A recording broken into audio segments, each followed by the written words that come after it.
Hola, buenas tardes, ¿cómo están? Mi nombre es Sandra Fratini, yo soy neuropsicoeducadora, diplomada en educación emocional, coach ontológico, educativo y organizacional, y tengo un posgrado en neurociencias aplicadas a la educación. Soy también la fundadora de Educación en Neurociencias, un espacio donde trabajamos con capacitaciones y asistencia y acompañamiento a niños, niñas y adolescentes respecto de sus trastornos de aprendizaje. Trabajamos con el funcionamiento del cerebro y la importancia de conocer cómo funciona el cerebro en nuestros niños, niñas y adolescentes. Es un placer para mí hoy estar acá en este primer congreso brasilero de Alampionaf, la Asociación Latinoamericana de Magistrados y Funcionarios y Operadores de Niñez, Adolescencia y Familia. El tema de hoy que voy a estar compartiendo con ustedes es cómo funciona el cerebro de nuestros niños en situaciones de violencia, de crisis, de estrés. Quiero agradecer a los organizadores de este precongreso, en Brasil especialmente, y agradecer una vez más a Alampionaf por dejarme participar en sus congresos, en sus precongresos y compartir con ustedes estos conocimientos tan valiosos e importantes para nosotros. Bueno, voy a comenzar. Quería contarles un poquito primero cómo funciona el cerebro de nuestros niños, niñas y adolescentes, ¿sí? Nosotros tenemos un cerebro que si pensamos en el cerebro como si fuera mi mano, vamos a poner mi mano, tenemos de perfil, obviamente, serían los lóbulos prefrontales, acá, ¿no es cierto? Si tenemos la mano así, lóbulos prefrontales, cerebro racional, cerebro límbico emocional y cerebro reptil, donde se comunica con el resto de nuestro cuerpo. Estas tres partes del cerebro, porque en realidad obviamente tenemos un solo cerebro, dividido de alguna manera en esas dos o tres partes importantes, que son el cerebro racional y el cerebro emocional reptil, de supervivencia, nos indica, bien mencionados sus nombres, que son dos partes del cerebro que muestran cómo es el desarrollo de nuestro cerebro al correr de los años, ¿sí? Cuando estamos durante la niñez y la adolescencia, nuestro cerebro está en pleno desarrollo. Yo siempre digo que nuestro cerebro está en construcción, todavía no ha terminado. Hasta alrededor los 23, 24 años, su pleno desarrollo para poder confirmar que esa persona es un adulto, ¿sí? Entonces, arranco con esta descripción y contándoles sobre el cerebro porque es muy importante que ustedes sepan que nuestros niños, niñas y adolescentes funcionan, viven diariamente con un cerebro en construcción. ¿Qué es esto? Simplemente un cerebro en desarrollo.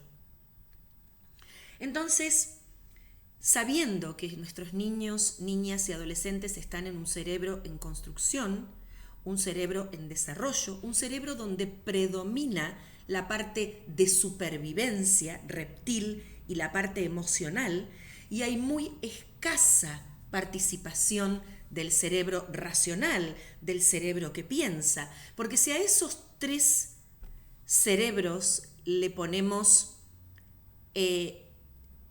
los definimos, decimos que tenemos el cerebro reptil emocional, y al decir cerebro reptil emocional, ¿qué es lo que hace este cerebro? Este cerebro actúa, sobrevive, se emociona, nada más. Y cuando hablamos del cerebro racional, los lóbulos prefrontales, la palabra lo dice, este cerebro razona, toma decisiones.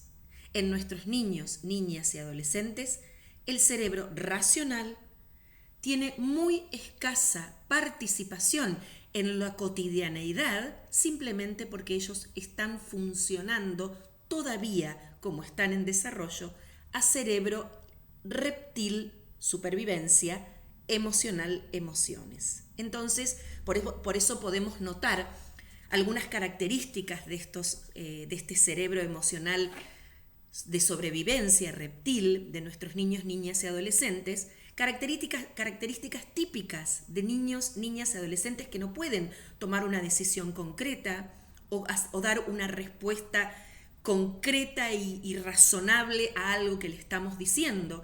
¿Cuántas veces nosotros como mamás, como papás, como maestros, como personas que estamos con estos niños, niñas y adolescentes, decimos, pero ¿cómo puede ser que este chico no entienda lo que yo le digo? Sí puede ser, porque la forma en que vos lo ves como adulto no es la forma en lo que lo está, no es la forma o la manera de la que lo está viendo ese niño. Lo ve desde otro lugar, desde el lugar de algo que está en proceso, en desarrollo y todavía no hay información suficiente para poder entenderlo como un verdadero adulto. ¿Sí? ¿Cuáles son las características principales de este cerebro en desarrollo, en construcción, como yo digo? Este cerebro es un cerebro que va formando conexiones sinápticas, o sea, las neuronas van constantemente trabajando y están constantemente activas buscando más conexiones, porque cuando son pequeños, cuantas más conexiones hay, mejor desarrollo del cerebro hay. Entonces, más conexiones, porque ellos constantemente están recibiendo información que llega del mundo exterior, que es todo lo que se les enseña, todo es nuestra crianza, nuestra enseñanza, nuestra educación, y lo van procesando, y la manera que lo van procesando es formando estas conexiones. Es importante recordar que cuantas más conexiones, mejor es el desarrollo del cerebro, pero también es importante tener en cuenta que estas conexiones, cuando hay violencia, cuando hay agresión, cuando hay crisis y el niño, niña o adolescente no entiende la situación porque le es difícil de comprender, insisto, dado que su cerebro está en construcción, las conexiones se debilitan. Cuando hay gritos, cuando hay maltrato, cuando hay violencia física, verbal, psicológica, económica, cualquiera de esa clasificación que nosotros sabemos y tenemos de violencia, las conexiones que ellos están formando en su cerebro al haber tanta agresividad se debilitan. Recuerden que son emocionales. Entonces, cuantas más emociones positivas se disparan en el cerebro, mejores van a ser las conexiones neuronales.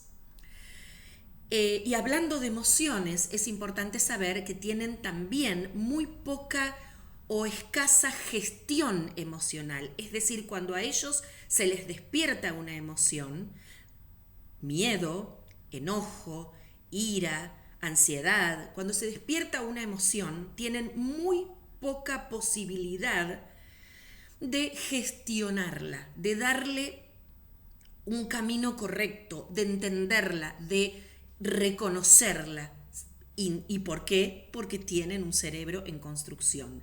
Cuando nosotros, adultos, y estamos hablando de adultos con una buena crianza, adultos que han tenido un buen desarrollo del cerebro, se nos presenta una emoción, podemos saber, tenemos herramientas de cómo gestionarla. De repente, si me enojo y estoy en el medio de una audiencia o estoy en el medio de una situación importante, tengo que controlar ese enojo para poder continuar y después veré cómo lo soluciono. Esa es una herramienta de gestión, pero que los niños, niñas y adolescentes no la tienen. Entonces, importantísimo saber que tienen escasa gestión emocional, ¿sí?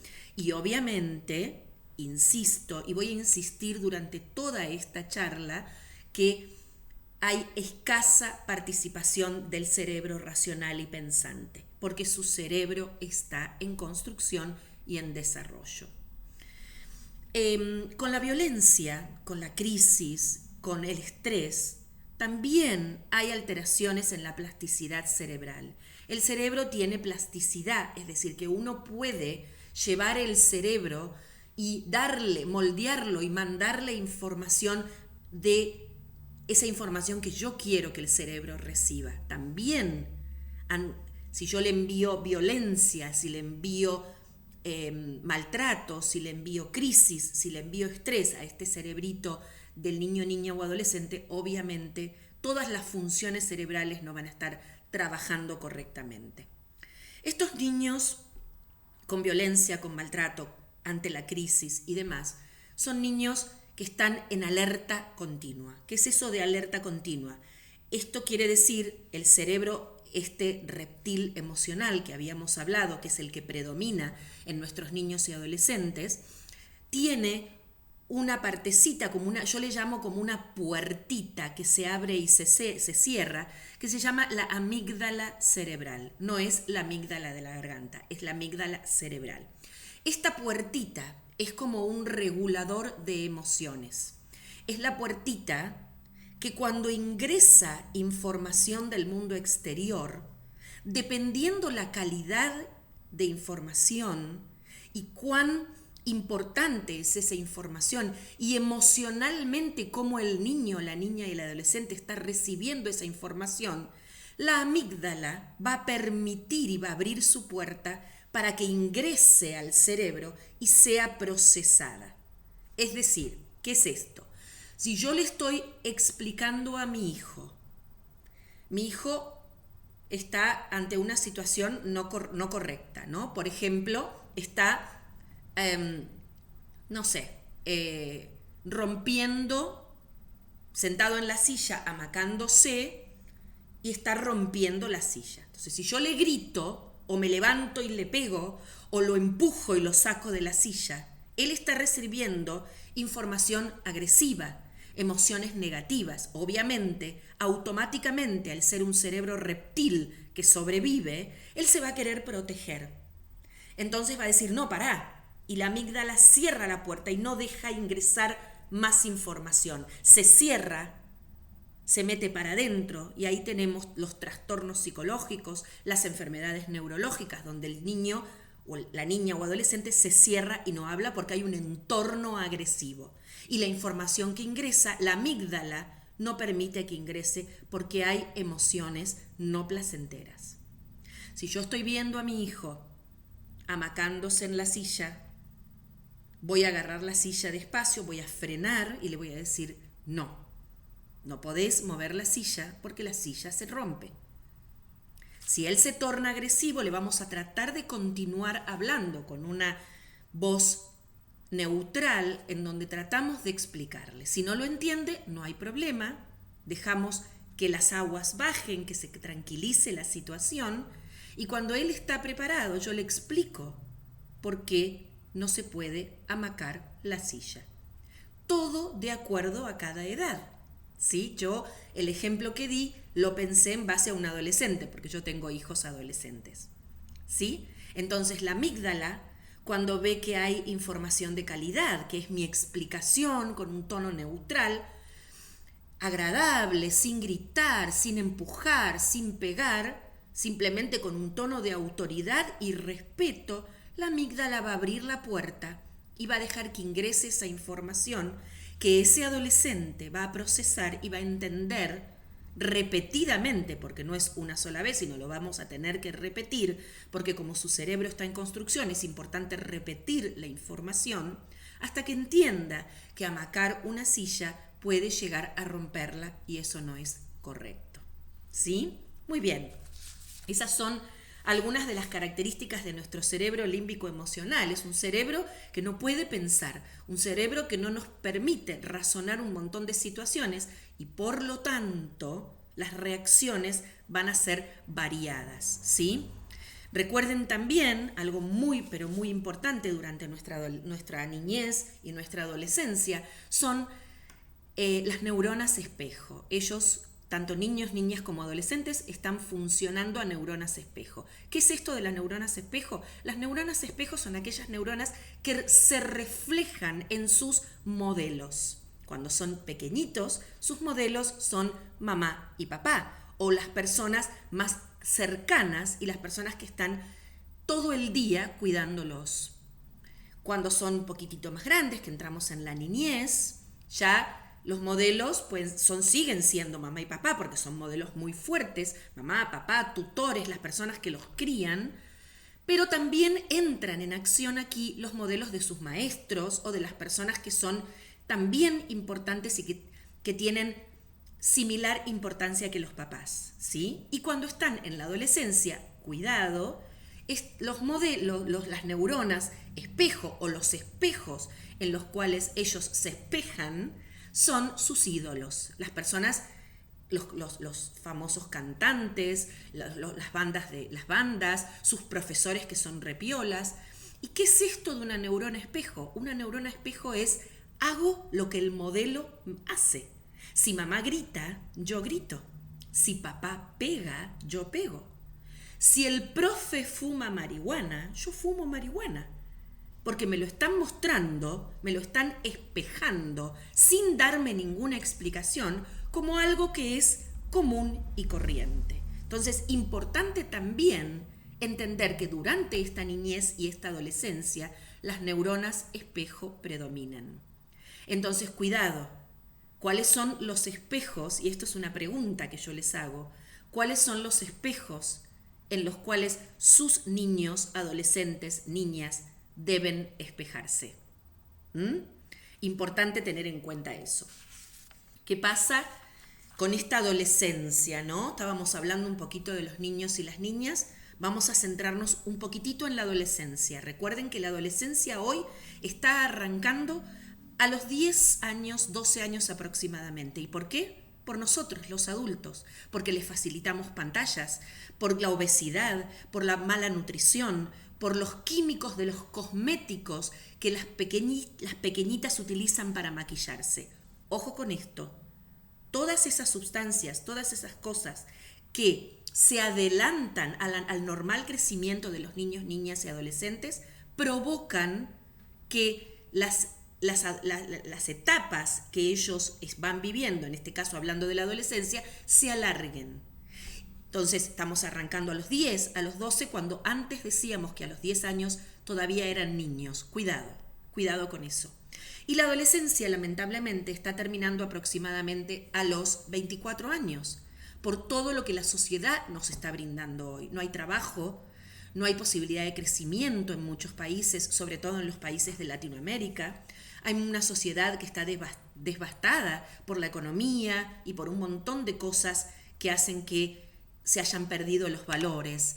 Entonces, estos adolescentes se quedan viviendo en casas de sus papás porque no tienen posibilidad de crecer o tienen muy poca posibilidad de crecimiento, ¿sí?